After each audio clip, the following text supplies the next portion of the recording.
എനിക്ക് ഈ കാര്യത്തിൽ നല്ല ഉറപ്പുണ്ട്. ഇംഗ്ലസ് തന്റെ കയ്യിലിരുന്ന കത്തിയും ഫോർക്കും താഴെ വെച്ചു. എന്തോ ഒന്ന് തിരയുന്നത് പോലെ അയാൾ ചെറുതും അപ്പാർട്ട്മെന്റ് പോലെ തോന്നിക്കുന്നതുമായ ആ മുറിയിൽ അങ്ങോട്ടും ഇങ്ങോട്ടും നടന്നു തുടങ്ങി. എന്റെ ഭാര്യയാകട്ടെ അവളുടെ കയ്യിലിരുന്ന കത്തിയും ഫോർക്കും പാത്രത്തിലേക്ക് ഇട്ടുകൊണ്ട് ഇംഗ്ലീസിനോട് ചോദിച്ചു, നിങ്ങൾ എന്തിനെക്കുറിച്ചാണ് ഇത്രയും ഉറപ്പ് പറയുന്നത്? ഇംഗ്ലീസ് ആകട്ടെ മറ്റുള്ളവരിൽ അരോചകമുണ്ടാക്കും വിധം അവിടമാകെ എന്തോ തിരയുകയാണ്. എന്നാൽ ഞങ്ങളുടെ ചോദ്യങ്ങൾക്കൊന്നും അയാൾ നേരിട്ടൊരു ഉത്തരവും പറയുന്നുമില്ല. ഒരുപക്ഷെ എല്ലാത്തിനുമുപരി ഇതൊരു യാദൃശ്ചിക സംഭവമായിരിക്കാം. ഇംഗ്ലീസ് വീണ്ടും പിറുപിറുത്തു. എന്റെ ഭാര്യ വയലറ്റ് ഗൗരവത്തോടെ തന്നെ അയാളോട് ചോദിച്ചു, എന്ത് യാദൃശ്ചികതയെക്കുറിച്ചാണ് നിങ്ങൾ സംസാരിക്കുന്നത്? അവളുടെ ചോദ്യത്തിന് ഇംഗ്ലീസ് മറുപടി പറഞ്ഞത് എന്റെ മുഖത്തേക്ക് നോക്കിയാണ്. മിലൻ, ഈ ബോട്ടിലെത്തിയ സമയം മുതൽ ഞാൻ ആലോചിക്കുന്നതാണ്, ഈ ബോട്ടിനെ മുമ്പെവിടെയോ കണ്ട് നല്ല പരിചയം തോന്നുന്നല്ലോ എന്ന്. പക്ഷെ ഞാൻ മനസ്സിലാക്കിയിടത്തോളം നിങ്ങൾ ഇതിനു മുമ്പ് വാട്ടർ ലില്ലി എന്ന പേരുള്ള ഈ ബോട്ടിനെ കുറിച്ച് യാതൊന്നും പറഞ്ഞു കേട്ടിട്ടില്ല. മുമ്പ് പരിചയമുണ്ടായിരുന്നുവെങ്കിൽ നിങ്ങൾ അക്കാര്യം തുടക്കത്തിലേ സൂചിപ്പിക്കുമായിരുന്നു. താങ്കൾ പറഞ്ഞത് ശരിയാണ്, എനിക്കും അങ്ങനെ തന്നെയാണ് തോന്നുന്നത്. എന്നാൽ എനിക്ക് മനസ്സിലാക്കാനാവുന്ന സത്യം എന്താണെന്ന് വെച്ചാൽ ഈ ബോട്ട് വാട്ടർ ലില്ലി അല്ല. എന്നാൽ എന്തുകൊണ്ടാണ് എനിക്കിങ്ങനെ തോന്നുന്നതെന്ന് വ്യക്തമാക്കാനും ആകുന്നില്ല. ഒരുപക്ഷെ അവർ ഈ ബോട്ടിന്റെ പേര് മാറ്റിയിട്ടുണ്ടാവും. എനിക്ക് തെറ്റുപറ്റിയതാണോ എന്നും അറിയില്ല. മോഹിനി എന്നോ മറ്റോ ആയിരുന്നു എന്നാണ് തോന്നുന്നത്. മോഹിനി എന്ന പേര് കേട്ടപ്പോൾ അയാളുടെ മുഖം വലിഞ്ഞു മുറുകി. ഇംഗ്ലീസ് തന്റെ സുഹൃത്തായ മിലനോട് സംശയത്തോടെ വീണ്ടും ചോദിച്ചു, നിങ്ങൾ മോഹിനിയെക്കുറിച്ച് ഒരിക്കലും കേട്ടിട്ടില്ലെന്നാണോ പറയാൻ ഉദ്ദേശിക്കുന്നത്? ഇംഗ്ലീഷ് ഇത് ചോദിക്കുമ്പോൾ അയാളുടെ ശബ്ദത്തിന് എന്തോ ഒരു പന്തികേടുണ്ടെന്ന് എനിക്ക് തോന്നി. എന്റെ പ്രിയ സുഹൃത്തെ, ഇക്കാര്യത്തിൽ ഞാൻ അത്ര ആദരിക്കപ്പെടേണ്ട വ്യക്തിത്വമൊന്നുമല്ല. റിച്ച്മോണ്ടിനും ഓക്സ്ഫോർഡിനും ഇടയ്ക്ക് എത്ര ഹൗസ് ബോട്ടുകൾ പ്രവർത്തിക്കുന്നുണ്ടെന്നും എനിക്കറിയില്ല. നിങ്ങൾ പ്രത്യേക താല്പര്യം കാണിച്ചതുകൊണ്ട് മാത്രമാണ് ഞാൻ വാട്ടർ ലില്ലി തിരഞ്ഞെടുത്തത്. മിസ്റ്റർ മിലൻ, നിങ്ങൾ അപ്പറഞ്ഞത് ഒട്ടും ശരിയല്ല. ഞാനൊരു ഹൗസ് ബോട്ട് വേണമെന്ന് മാത്രമേ അഭിപ്രായപ്പെട്ടിട്ടുള്ളൂ. അത് വാട്ടർ ലില്ലി തന്നെ വേണമെന്ന് ഒരിക്കലും പറഞ്ഞിട്ടില്ല. ശരി, സമ്മതിച്ചിരിക്കുന്നു. മോഹിനി ഇനി ഏതെങ്കിലും ദുരൂഹമായ സാഹചര്യത്തിൽ വാട്ടർ ലില്ലിയായി മാറിയതായിരിക്കാം. അതിനിപ്പോൾ എന്താണ് ഇവിടെ കുഴപ്പം? എന്റെ ഭാര്യയാണ് ചോദിച്ചത്. എന്റെ ഭാര്യയുടെ ആ ചോദ്യത്തിന് മറുപടി പറയാതെ ഇംഗ്ലീഷ് നിഷേധഭാവത്തിൽ തലയാട്ടുകയും മാനസിക വിഭ്രാന്തി ബാധിച്ചവരെ പോലെ എന്തെല്ലാമോ കാട്ടിക്കൂട്ടുകയും ചെയ്തു. അല്പനേരത്തിനു ശേഷം അയാൾ തുടർന്നു, മിലൻ, എനിക്കുറപ്പുണ്ട് അത്തരം കാര്യങ്ങളൊന്നും നിങ്ങളുടെ മേലൊരു ചെറിയ സ്വാധീനം പോലും ചെലുത്തുകയില്ലെന്ന്. തികച്ചും വ്യത്യസ്തരായ മനുഷ്യരിൽ മാത്രമേ അതെന്തെങ്കിലും പ്രശ്നങ്ങൾ ഉണ്ടാക്കുകയുള്ളൂ. ഇനി എനിക്ക് തെറ്റിയതാകാനും മതി. ഏത് സാഹചര്യത്തിലായാലും അതിനത്ര പ്രാധാന്യമുള്ളതായി എനിക്ക് തോന്നുന്നില്ല. മിസ്റ്റർ ഇംഗ്ലസ്, താങ്കൾ പറഞ്ഞു വരുന്നത് മോഹിനി ഒരു പ്രേതബാധയുണ്ടായിരുന്ന ബോട്ടായിരുന്നു എന്നാണോ? ഞാൻ തികച്ചും അക്ഷമയോടെ അയാളോട് ആരാഞ്ഞു. പ്രേതബാധ? ഇംഗ്ലീഷ് പെറുപെറുത്തു. അങ്ങനെയൊന്ന് ഈ മുറിയിലുണ്ടെന്ന് ഞാനൊരു സൂചനയും നിങ്ങൾക്ക് നൽകിയിട്ടില്ല. ഇങ്ങനെയൊരു വാക്ക് എൻ്റെ ഓർമ്മയിൽ ഞാൻ കേട്ടിട്ടുമില്ല. വയലറ്റ് വീണ്ടും തൻ്റെ കയ്യിലിരുന്ന കത്തിയും ഫോർക്കും ഒന്നിച്ച് പ്ലേറ്റിലേക്ക് വെച്ചു. എന്നിട്ട് തൻ്റെ 2 കൈകളും മടിയിൽ വിലങ്ങനെ വെച്ചിട്ടവൾ പറഞ്ഞു, മിസ്റ്റർ ഇംഗ്ലസ്, ഇതിനു പിന്നിൽ എന്തോ ഒരു ദുരൂഹത ഒളിഞ്ഞിരിക്കുന്നുണ്ട്. തീർച്ചയായും നിങ്ങളത് വെളിപ്പെടുത്തുമെന്ന് തന്നെ ഞാൻ വിശ്വസിക്കുന്നു. 2 വർഷങ്ങൾക്ക് മുമ്പ് നിങ്ങൾ മോഹിനിയെക്കുറിച്ച് കേട്ടിരുന്നില്ലേ? 2 വർഷങ്ങൾക്ക് മുമ്പ് ഞങ്ങൾ ഇംഗ്ലണ്ടിന് പുറത്തായിരുന്നു. ആയിരിക്കാം. ഒരുപക്ഷെ ഇക്കാര്യത്തെക്കുറിച്ച് ഞാൻ തന്നെ നിങ്ങളോട് പറഞ്ഞിട്ടുണ്ടാവാം. ഇത് മോഹിനി ആയിരിക്കില്ലെന്ന് നിങ്ങൾ മനസ്സിലാക്കുക. എനിക്ക് തെറ്റുപറ്റിയതാവാം. എങ്കിലും എനിക്ക് തെറ്റുപറ്റിയെന്ന്. ഇംഗ്ലീഷ് തന്റെ വാക്കുകൾ മുഴുമിപ്പിക്കാതെ അസ്വസ്ഥതയോടെ തന്റെ കസേരയിൽ തന്നെ ഇരുന്നു.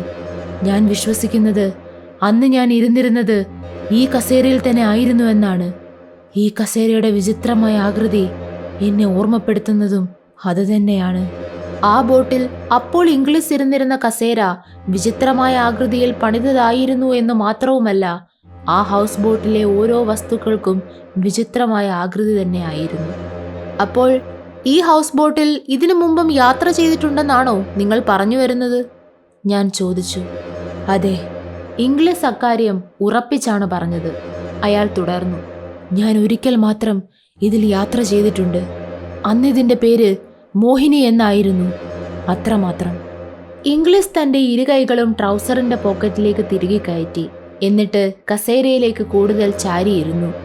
ദുരൂഹമായ ഒരു നോട്ടം അയാളുടെ മുഖത്ത് ദൃശ്യമായി. അയാൾ തുടർന്നു, ഇത് മോഹിനി തന്നെയാണ്.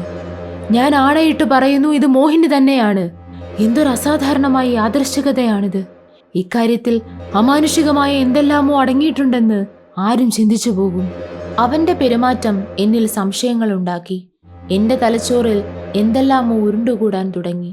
നിങ്ങളിങ്ങനെ ദുരൂഹമായി സംസാരിക്കുന്നത് നിർത്തണമെന്നാണ് ഞാൻ ആഗ്രഹിക്കുന്നത്. നിങ്ങൾ എങ്ങോട്ടാണ് ഞങ്ങളെ വലിച്ചിഴയ്ക്കുന്നത്? ഞാൻ അസ്വസ്ഥതയോടെ സംസാരിച്ചു. ഉടൻ തന്നെ അവനെല്ലാം തുറന്നു സംസാരിക്കാൻ പോവുകയാണെന്ന് പ്രഖ്യാപിച്ചു. മിലൻ, ഞാനൊരു കഴുതയാണെന്ന് സ്വയം തെളിയിക്കുകയാണോ എന്ന് എനിക്ക് ഭയമുണ്ട്. എൻ്റെ നാവിനെ അടക്കി നിർത്തേണ്ടതായിരുന്നു. എന്നാൽ ഈ യാദൃശ്ചികത തികച്ചും ദുരൂഹമായ ഒന്നായിട്ടാണ് എനിക്ക് അനുഭവപ്പെടുന്നത്. അതെന്നെ എങ്ങോട്ടാണ് വലിച്ചുകൊണ്ടു പോകുന്നതെന്ന് എനിക്കറിയില്ല. ഏതായാലും ഞാൻ ഇത്രയും കാര്യങ്ങൾ പറഞ്ഞുപോയി. ഇനിയിപ്പോൾ ഒന്നും ഒളിച്ചു വെക്കേണ്ടതില്ലല്ലോ. അത്താഴത്തിന് ശേഷം ഞാൻ എല്ലാം പറയുന്നതാണ്. മിസസ് മിലൻ കേൾക്കാൻ ആഗ്രഹിക്കുന്നത് പോലെ അതൊരു കഥയല്ലെന്ന് മാത്രം. വയലറ്റിന്റെ മുഖം ഗൗരവത്തിലായി. എനിക്ക് നിങ്ങളെ മനസ്സിലാകുന്നില്ല മിസ്റ്റർ ഇംഗ്ലീഷ്. നിങ്ങൾക്ക് നന്നായി ബോധ്യമുള്ളതാണ് ഞാൻ ഇക്കാര്യങ്ങളിൽ എടുക്കുന്ന നിലപാട് എന്തായിരിക്കുമെന്ന്. ഏത് കാര്യത്തിലും ഹാരിയെ കൂടി കേൾക്കണമെന്നാണ് ഞാൻ എപ്പോഴും പറയാറുള്ളത്. നിങ്ങൾ ഇത്രമാത്രം ദുർബലനാകാതെ മുന്നോട്ട് വരൂ. എന്താണ് സംഭവമെന്ന് ഞങ്ങൾ ആദ്യം കേൾക്കട്ടെ. ഞാൻ ഉറപ്പിച്ചു പറയുന്നു, നിങ്ങൾ പറയുന്നത് കേട്ട് ഇവിടെ ഒരു പ്രശ്നവും ഉണ്ടാകാൻ പോകുന്നില്ല. നിങ്ങൾ അങ്ങനെയാണോ ചിന്തിക്കുന്നത് മിസസ് മിലൻ? നിങ്ങൾക്കും ഇത് കേൾക്കുന്നതിന് വിരോധമില്ല? അയാൾ തന്റെ താടിരോമങ്ങൾ വളരെ ശ്രദ്ധാപൂർവം തലോടിക്കൊണ്ട് തുടർന്നു. 2 വർഷങ്ങൾക്ക് മുമ്പ് ഈ നദിയിൽ മോഹിനി എന്ന പേരിൽ ഒരു ഹൗസ് ബോട്ട് ഉണ്ടായിരുന്നു. ഹംബ്രോ എന്ന മനുഷ്യനായിരുന്നു അതിന്റെ ഉടമ.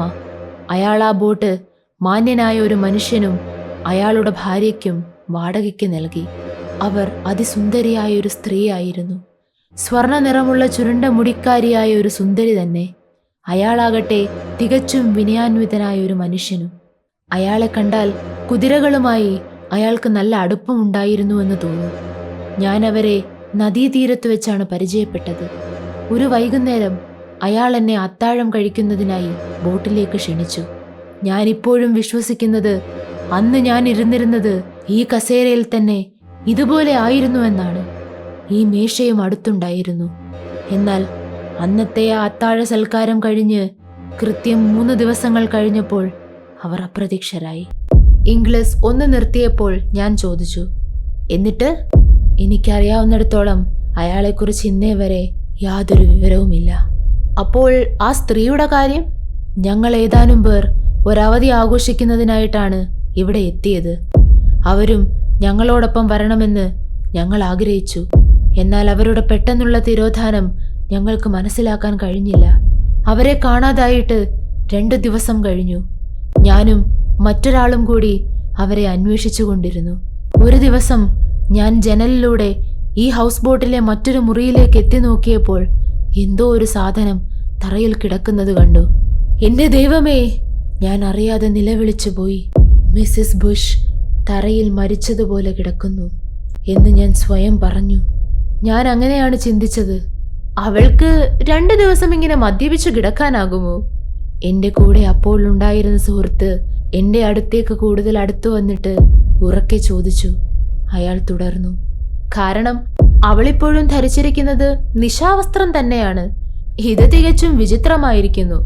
മിസ്റ്റർ ഇംഗ്ലീഷ്, ആ മുറി അകത്തുനിന്നും പൂട്ടിയിരിക്കുകയായിരിക്കണം. എന്നാൽ ഞങ്ങളുടെ ധാരണ തെറ്റായിരുന്നു. ആ മുറി തുറന്നു തന്നെ കിടക്കുകയായിരുന്നു. ഞങ്ങൾ കതക് തുറന്ന് അകത്തേക്ക് കടന്നു. ഒന്ന് നിർത്തിയ ശേഷം ഇംഗ്ലീഷ് തന്റെ കയ്യിലിരുന്ന വൈൻ തിടുക്കത്തിൽ കുടിച്ചു തീർത്തു. ആ സ്ത്രീ, അവരുടെ പേര് മിസ്സിസ് ബുഷ് എന്നാണ് ഞങ്ങൾക്കറിയാവുന്നത്.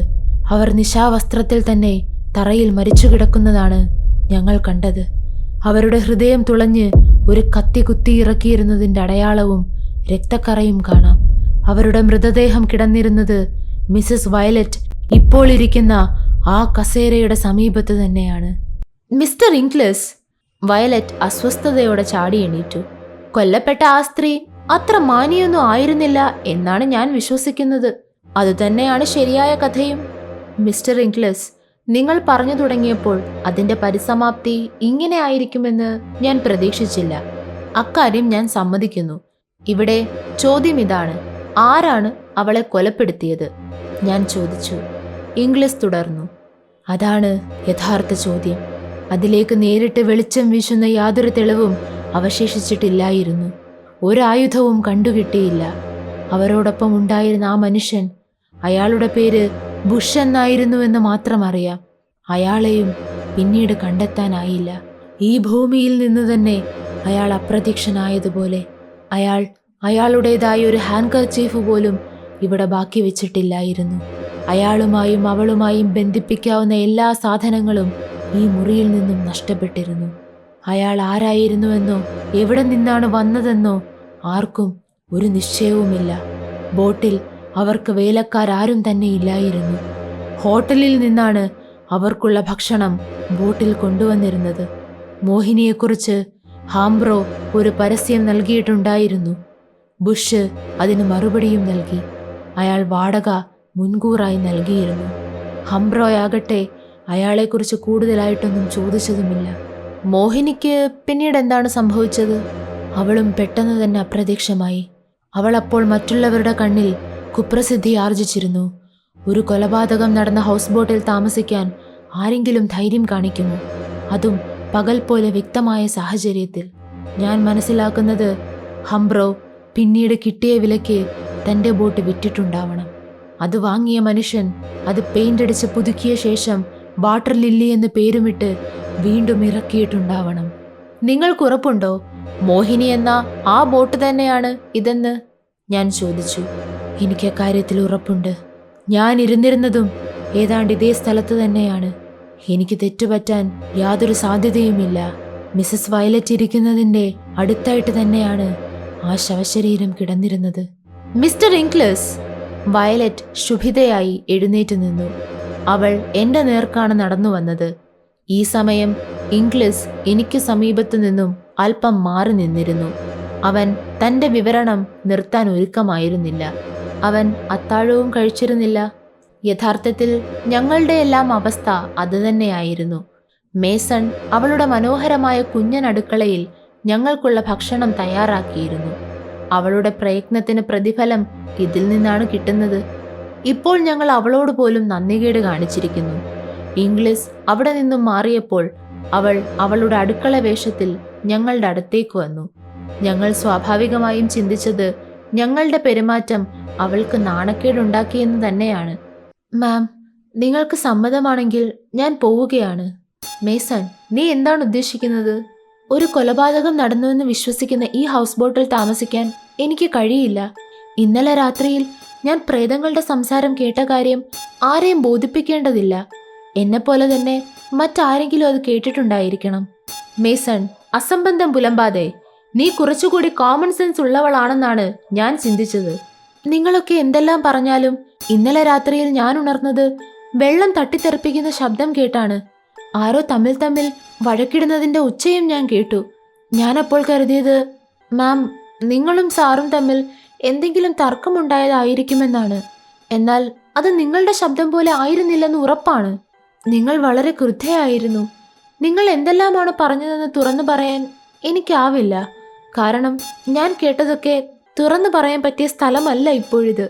എന്നാൽ ഇപ്പോൾ എനിക്ക് ഉറപ്പുണ്ട് അത് പ്രേതം തന്നെ ആയിരുന്നെന്ന്. അവൾ പോയി. അവളെ പിടിച്ചു നിർത്താൻ ഇംഗ്ലീഷ് പോലും ശ്രമിച്ചില്ല. മേശ വൃത്തിയാക്കാനും അവൾ തയ്യാറായില്ല.